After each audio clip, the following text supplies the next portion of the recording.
Elle fait la rencontre du Seigneur à l'âge de 6 ans, alors que les enfants de son âge sont plus attirés par les poupées, les jeux et tout ça. Mais elle était attirée par quelque chose d'autre.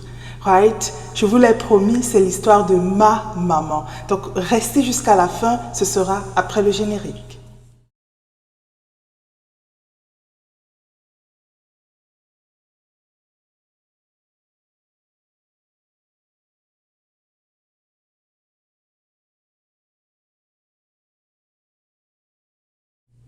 Chose promise, chose due. Je vous l'ai promis, voici ma maman est là. Donc, maman, bienvenue sur ma chaîne YouTube. Merci Chris. Je suis très contente de t'avoir parmi nous. Et tu sais, tu es célèbre, hein? Ah, déjà? Ah, je t'assure.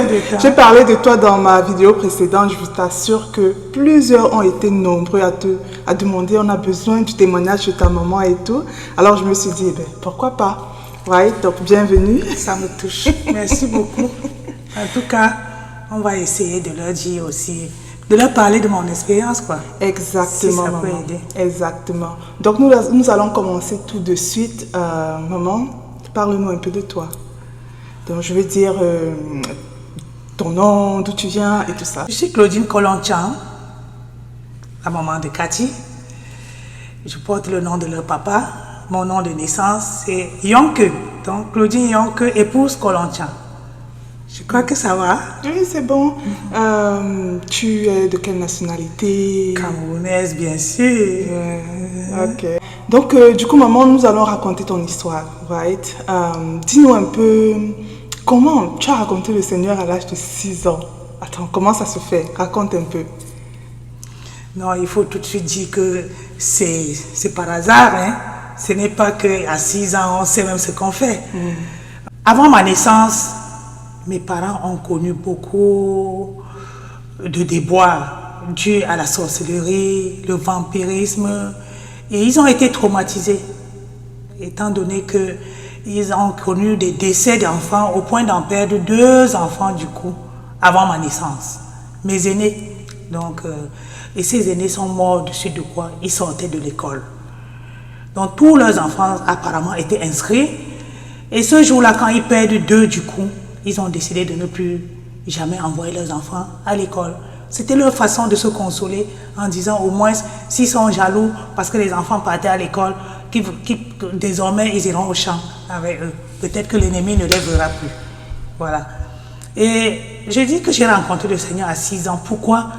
Parce que je rends grâce à Dieu que mes parents aient pu surmonter d'ailleurs ces coups-là jusqu'à me concevoir aussi quelques années plus tard. Et quand ils me conçoivent, à l'âge où je pouvais déjà aller à l'école, je constate que on ne m'inscrit pas. Les enfants passaient, jusqu'à 6 ans, on ne m'avait pas inscrit. Mais je crois que c'est à cet âge-là donc je commence à insister que je veux aussi aller à l'école. Et curieusement, l'école où on m'a inscrit, c'était l'école de la mission catholique. Quand j'arrive donc là-bas, la première des choses, dès le premier jour, c'est qu'on commence tout. On commence les cours par la prière. Cela m'a d'abord capté, parce que chez moi, il n'y avait pas ça. Donc tes parents n'étaient pas chrétiens? Non, pas du tout. Pas du tout. Même ça, jusqu'à ce que j'aille mon mariage, il a fallu que je grandisse, que je sois responsable avant de commencer à les évangéliser. Ce que j'ai fait. Wow. Donc, quand j'arrive, on commence à prier. 6 ans déjà, je trouve que c'est quelque chose de beau. Et surtout qu'on nous apprenait des petits gestes, juste faire le signe de croix. Et on nous disait que ça va nous protéger. Ce signe-là nous protège. Et comme déjà entre nous les enfants, on disait l'école catholique était placée là. Et il y avait les cimetières qui entouraient, qui étaient là juste à côté. Puisqu'il y avait l'église, il y avait l'école, il y avait les cimetières de la mission catholique.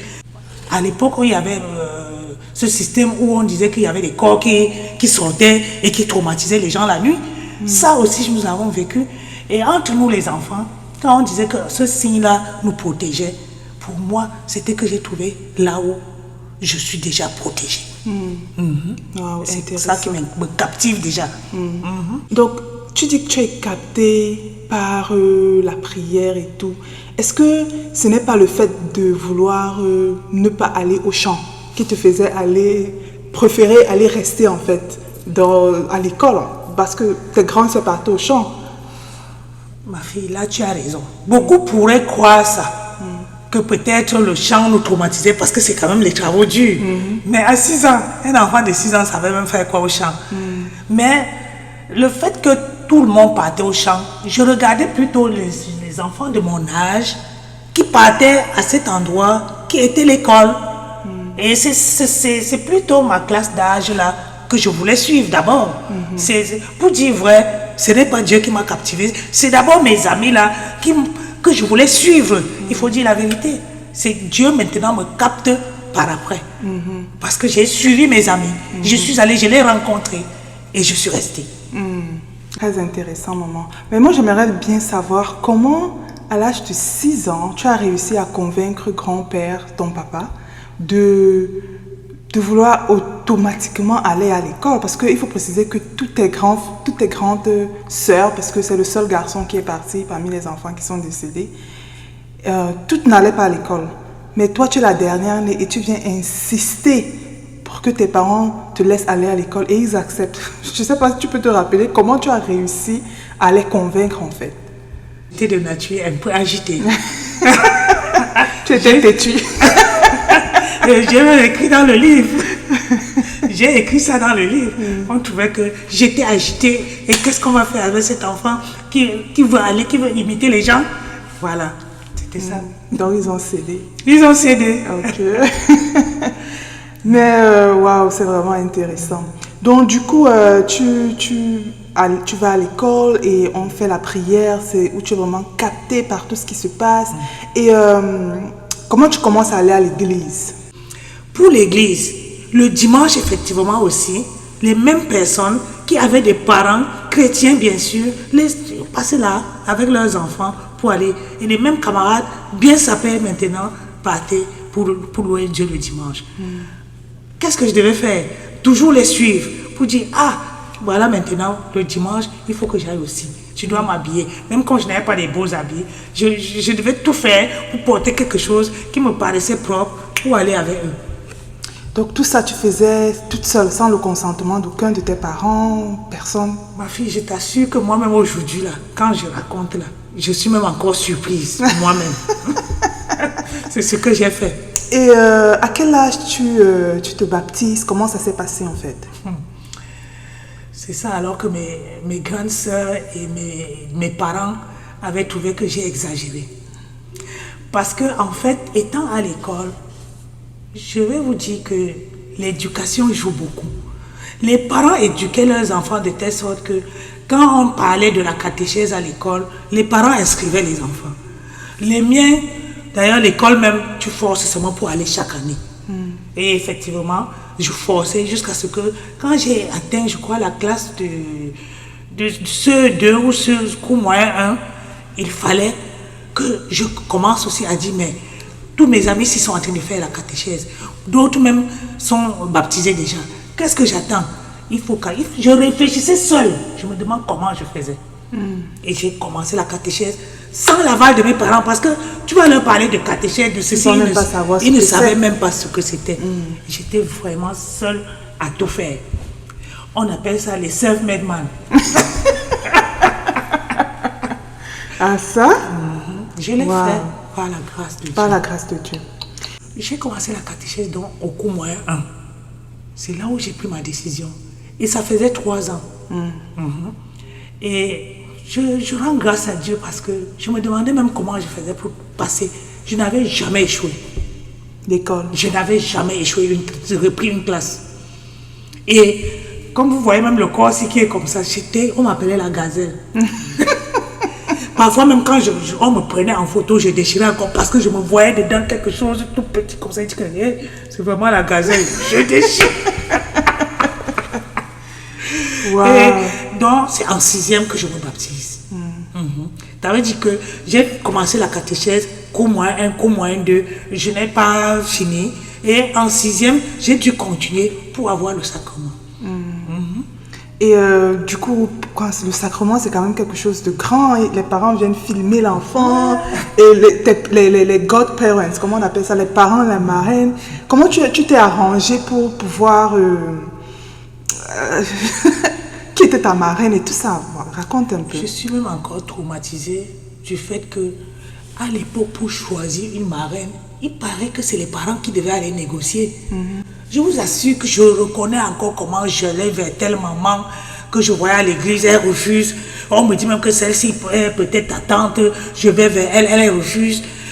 J'ai choisi une maman comme ça, qui acceptait aussi tout. Dieu m'a guidé vers elle, elle a accepté, sans même rien faire pour moi, aucun conseil jusqu'aujourd'hui. J'ai pris comme ça que le fait d'avoir au moins mis son nom, c'était déjà l'essentiel. Et tu as acheté ta propre robe blanche toute seule? Ah oui, j'étais en 6e. Et je savais déjà comment les grandes personnes qui étaient là-bas allaient faire le bambé. Le bambé, en patois, voulait dire que les jobs, les petits jobs. Les petits jobs qu'on donnait, soit 200 francs, selon que tu as bien fait. On regardait la quantité que tu as fait dans la journée et on te payait selon l'espace que tu as travaillé. En 6e, là, je crois que j'avais de la vigueur en moi. Je partais travailler même dans les champs d'une maman, on dirait que je travaillais même plus que les grandes personnes. Wow. Même quand elle ne me payait pas selon la valeur de mon travail, ça m'avait aidé à acheter quelques mètres de tissu. Ça, c'est vraiment intéressant. Donc, c'est à 11 ans que tu as réussi à prendre ton baptême. Oui. Et tu as continué les études. Comment ça s'est passé? Dieu merci, le Seigneur a permis que l'année que j'obtenais mon CEP et le concours, on créait le CEG dans le village. Le CEG, c'est quoi? Le CEG voulait dire collège d'enseignement général à l'époque. Et je crois qu'à l'époque, on avait réussi à faire juste une classe. Parce qu'on n'était pas nombreux qu'on acceptait là-bas. Donc ça veut dire que tu as été extrêmement chanceuse alors. Parce que s'il faut dire que c'est à chaque fois que tu arrives, c'est quand tu arrives en 6e qu'on a créé la 6e. Et quand tu arrives en 5e, on crée la 5e. Jusqu'en quelle classe comme ça? Jusqu'en 3e, ma fille. Et nous étions dans la première promotion, comme tu peux le voir. Nous étions la première promotion. Si ce n'est pas la main de Dieu, c'est quoi? Non, c'est la main de Dieu. Si ce n'est pas la main de Dieu, c'est quoi? C'est pour ça que je dis que je l'ai rencontré et il m'a séduit et je l'ai aimé jusqu'à ce jour. Parfois même on se demandait si on va finir la classe suivante là pour qu'on puisse avancer. Pareil, il y avait des années où on avait l'impression que les travaux n'allaient pas finir avant la rentrée. Dieu merci, même s'il n'y avait pas les fenêtres, on entrait. Wow. Parce qu'il fallait qu'on ne nous laisse pas aller ailleurs. Oui, le CEG aussi devait perdre. À chaque fois, on essayait de créer un espace pour que nous commencions l'année scolaire jusqu'en 3e. Et tiens-toi tranquille, cette première promotion sont déjà des grands-pères comme moi aujourd'hui, des grands-mères, et ils ont décidé l'année dernière de créer un forum pour la première promotion du CES de Tonga. C'est déjà un grand lycée aujourd'hui. Wow. Ah oui, il faut le faire. Quelle grâce. Quelle grâce. Wow. Donc, tu te retrouves donc à Yaoundé et tu as continué tes études ou bien comment ça s'est passé? Bien sûr, ma fille, je ne lâchais pas. C'était jusqu'au bout. Est-ce que tu n'as pas eu envie, pendant tout ce temps, tu étais toujours attachée au Seigneur, même pendant ta période adolescente et tout, tu n'as pas voulu vraiment faire comme les enfants de ton âge, jouer la vie, les petites amies et tout ça? Je vous dis vrai, ma fille, j'ai été comme toutes les jeunes filles. J'ai atteint la puberté et les sens aussi bougeaient et même les garçons venaient vers moi. Mais je rends grâce à Dieu parce que jusqu'en classe de 3e, j'ai pu me préserver parce que je n'avais pas de sein. On m'appelait, on m'insultait. Ces gens-là, même plus tard, quand ils m'ont vu que j'avais les seins, ils ont dit, mais la poitrine cimentée, si tu es déjà mangeable. Et là, j'étais déjà à Yaoundé. Il fallait encore maintenant m'adapter. Le temps de m'adapter à ce nouveau milieu, je fuyais tout le monde. Au point que même celui qui a été mon mari aujourd'hui, je l'ai fui pendant 3 ans. Wow. Donc le Seigneur me préservait et essayait de me canaliser comme il pouvait. Et comment tu réussis? Parce que j'aimerais bien savoir, tu vois, parce que tu es entré, à côté de toi, c'était juste la mission catholique. Mais est-ce que tu n'as pas eu envie d'aller dans d'autres églises, les églises réveillées, de réveil et tout ça? Comment tu es resté accroché à l'église catholique? Et comment tu as su que non, c'est là où il y a la vérité en fait? Tu n'as pas été tenté de sortir? Oh, ma fille, étant au village à cette époque-là, je ne crois pas qu'il y avait même déjà cette multitude d'églises qu'il y a aujourd'hui. Il n'y en avait même pas. Et puis, quand une personne réussissait à voir que ici, on m'a appris, et mon signe de croix m'aidait. Donc, là où on t'a appris cette vérité-là, ce n'était pas facile, même à mon vieil âge, de changer, quoi que j'entendais ailleurs. Je savais que le Dieu qui m'a protégé et m'a fait sortir du village où on tuait mes frères, jusqu'à ce jour, il n'est pas question de le changer avec un autre. Tu as eu quand même des propositions des gens qui venaient vers toi pour te dire que l'église de réveil... Parce que vraiment, j'ai grandi avec toi, tu es très très carré dans ta foi. Il n'y a pas question d'aller... J'aimerais savoir, est-ce que tu n'as pas jamais été tenté de dérouter, non? Il y a eu des occasions, même dans la famille un peu éloignée, les cousines quoi, qui étaient des églises réveillées. À chaque fois qu'on se retrouvait dans les événements, mon témoignage sur Dieu faisait en sorte que il disait, oh tu as cru, mais il faut sortir et de chez les catholiques. Voilà comment les gens me répondaient. Les témoins de Jéhovah qui frappent à toutes les portes là, ils frappaient aussi chez moi et je les faisais entrer. Et quand je discute avec eux, je leur donne aussi, d'abord c'est sur la parole de Dieu. La parole de Dieu, je l'avais expérimentée à un certain âge jusqu'à j'étais accroché. Ce n'était pas seulement le fait d'aller à l'église le dimanche comme les catholiques font. Comme on croit souvent que les catholiques partent seulement à l'église et rentrent sans rien comprendre. C'est ça ma force. Comment tu as, à l'âge de 6 ans, oui, tu as été capté par le Seigneur, tu l'as rencontré, mais qu'est-ce qui t'a fait vraiment tenir ferme dans ta foi? Arrivé à Yaoundé, je dois encore lui rendre hommage à ma sœur consanguine. Elle me rend visite, une visite de routine, mais elle avait sa Bible, son bloc-notes et tout. Et on voyait dans ce bloc-notes comment elle prie chaque jour en notant les versets bibliques et tout et tout. Waouh, ça c'était nouveau pour moi. Je pouvais lire la Bible comme ça en passant, parfois au hasard, mais ce jour-là, elle m'a appris comment on prie. Étant à Yaoundé, elle s'est intégrée dans un groupe d'études bibliques et ça s'appelait GBEC. Beaucoup de gens qui ont fait notre époque peuvent connaître si ça existe encore dans l'église évangélique. GBEC. Alors, chez eux, ils étudiaient la Bible. Ils avaient une bonne méthode pour étudier la Bible. Du coup, pendant tout ce week-end, le vendredi soir, nous avons prié. Elle a dit, regarde comment je prends les notes. Il te faudra un bloc-notes et ta Bible, j'en avais déjà. Et voilà, il faut que quand tu pries, tu écris même ta prière. Tu vas voir cette prière s'accomplir. J'ai dit, waouh! Est-ce que quand on te donne des bons conseils comme ça, tu vas laisser tomber? Non, tu laisses comment? Tu ne laisses pas. Et même le fait que, comme c'était le week-end, on avait organisé le bal, on devait danser. Et comment elle me dit, c'est comme ça que vous dansez tout le temps? Je dis, on doit s'amuser, non, c'est notre âge. Je dis, en tout cas, mais il faut faire attention. Il faut faire attention parce que c'est là où c'est des chemins qui nous déroutent. Et c'est là où je lui lance mon secret que, comme tu vois là, il y a même quand même des gens, des prétendants qui... Et oui, elle dit, voilà, c'est cette voie-là qu'il faut prendre.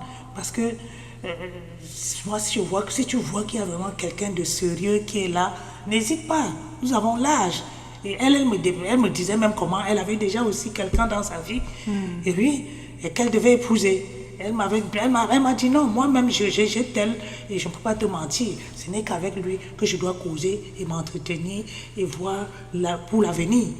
Donc c'est comme ça que tu épouses papa? C'était pas du tic au tac, hein. Yeah. Elle m'a dit, bon, si qu'il y a quelqu'un de sérieux, et c'est là où je lui parlais de votre père, qui a insisté depuis la première année que j'étais arrivée, et que je fuyais plutôt. Ça, c'est une bonne voie.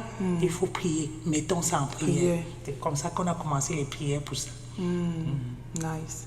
Donc, du coup, tu te maries, on va sauter un peu, tu vas te marier avec papa.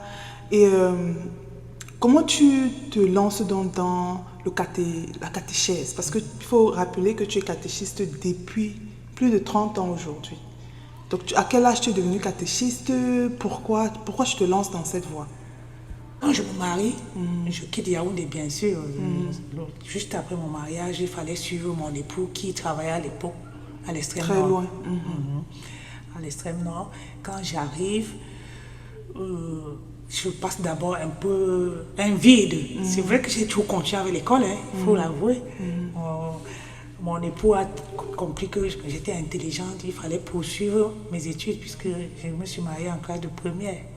Après Donc tu allais faire le bac pendant le mariage. Oui, j'ai eu mon probatoire étant dans le mariage. Oh, toujours la même année avec mon premier bébé. Oh, nice. Ça veut dire que le Seigneur m'avait accordé beaucoup de grâce. Et à l'église, je cherchais exactement ce que je pouvais faire pour servir Dieu. Pendant que je pensais à autre chose, j'entendais toujours l'annonce chaque dimanche. On a besoin des gens qui savent lire et écrire pour pouvoir encadrer les jeunes enfants qui manquent de catéchistes. J'avais l'impression que non, ça ne s'adresse pas à moi, je ne sais pas faire la catéchèse. J'avais l'impression toujours que ça s'adressait. Mais presque tous les dimanches, l'annonce venait et personne ne montait. C'est comme ça qu'un dimanche, vraiment, quand j'ai encore suivi l'annonce, ça fait comme si ça s'adressait à moi. J'ai dit, je me suis levée, je suis partie devant et on a acclamé. Les religieuses ont vu que c'était une seule personne et c'est comme ça qu'elles m'ont adopté, elles m'ont encadré, commencé à me montrer comment on peut faire ensemble pour encadrer les tout petits. Maintenant, j'aimerais savoir, il y a beaucoup de gens qui se disent que parce qu'on sert Dieu, la vie est toute rose, le Seigneur te donne tout. Et j'aimerais savoir, tu n'as pas eu de difficultés dans ta recherche, dans ta marche avec Dieu? L'ennemi aime là où il y a les enfants de Dieu. Et j'ai connu des étapes où j'ai vu la main de Dieu qui est aussi là pour nous assister. L'essentiel pour nous les enfants de Dieu, pour ceux-là qui ont cru, c'est de ne jamais abandonner quand ils sont éprouvés. Oui, parce que les épreuves ne manqueront pas. Dieu merci, le Seigneur ne nous donne jamais ce qui sera au-dessus de nous. Nous devons retenir ça. Donc à chaque étape, l'épreuve venait selon les forces, selon que le Seigneur avait déjà jugé ma foi. Et même quand la plus grave est venue, la plus grave épreuve qui était la maladie, parce que dans la maladie, même la foi baisse.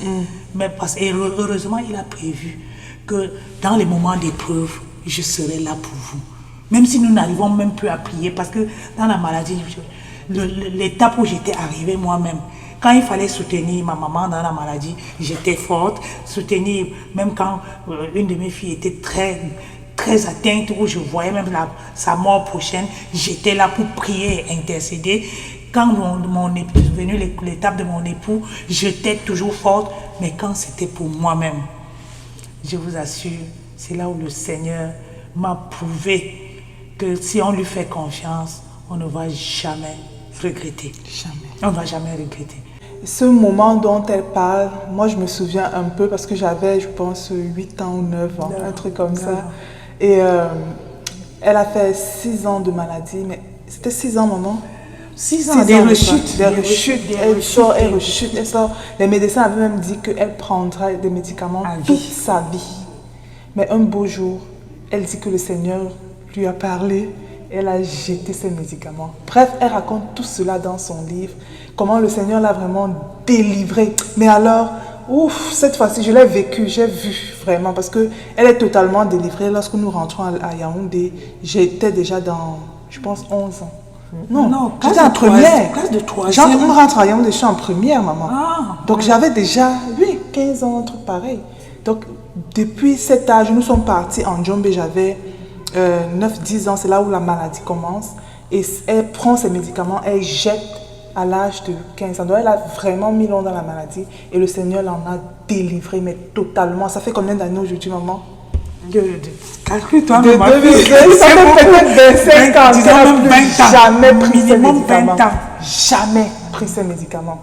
Totalement la grâce de Dieu, un miracle, vraiment. Donc elle raconte vraiment son histoire dans son livre Testament spirituel, les clés pour attirer les grâces et les faveurs de Dieu dans votre vie.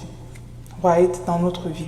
Donc, allez vous procurer ce livre, c'est sur Amazon. Je mettrai le lien dans la description de cette vidéo. Waouh! Maman, croire en Dieu, c'est vraiment one of the best things que tu nous as transmis à nous, tes enfants. Right? Tu peux donner un petit commentaire sur l'éducation des enfants? Bien sûr, ma fille. Surtout que j'ai écrit ce livre-là, tu ne m'as même pas demandé pourquoi. Pourquoi? Je l'ai écrit non seulement pour vous, mes enfants, parce que à votre âge, vous ne pouvez pas encore tout maîtriser. Vous ne pouvez pas encore comprendre jusqu'où l'amour de Dieu peut aller. Vous ne pouvez pas encore comprendre que sans Dieu, nous ne pouvons rien. Vous ne pouvez pas comprendre que même si vous avez l'intelligence, même si vous avez fait beaucoup de choses sans croire en Dieu, vous croyez que c'est sans lui. Pourtant, c'est sa grâce infinie qui nous accompagne en espérant toujours que vous viendrez prendre le gros lot qui nous attend. Parce que le gros lot, c'est d'être co-héritier avec son fils, avec Jésus. Être co-héritier, vous voyez ce que ça signifie. Ça veut dire que tout ce que Jésus a, nous avons aussi. Il nous l'a dit dans sa parole. Il y a un passage que j'aime beaucoup. J'aime beaucoup. Cherchez d'abord le royaume des cieux. Et toutes choses vous sera donné en surplus. C'est ce que Salomon avait fait. Mais c'est dans Matthieu chapitre 6, verset 33. C'était tout pour aujourd'hui. Vraiment, maman. On va remettre ça. Oh, si les gens en demandent pour la suite, on est là. Dites-nous en commentaire si vous voulez que maman revienne de temps en temps pour nous donner quelques tips, quelques secrets pour bien marcher avec le Seigneur. Ceux qui vont nous guider en tout donnant des thèmes. On va débattre ensemble. Sans souci, maman. C'était tout ce qu'on avait pour vous aujourd'hui. Si vous avez aimé la vidéo, n'hésitez vraiment pas à aimer, abonnez-vous pour ne rater aucune vidéo. Et partagez.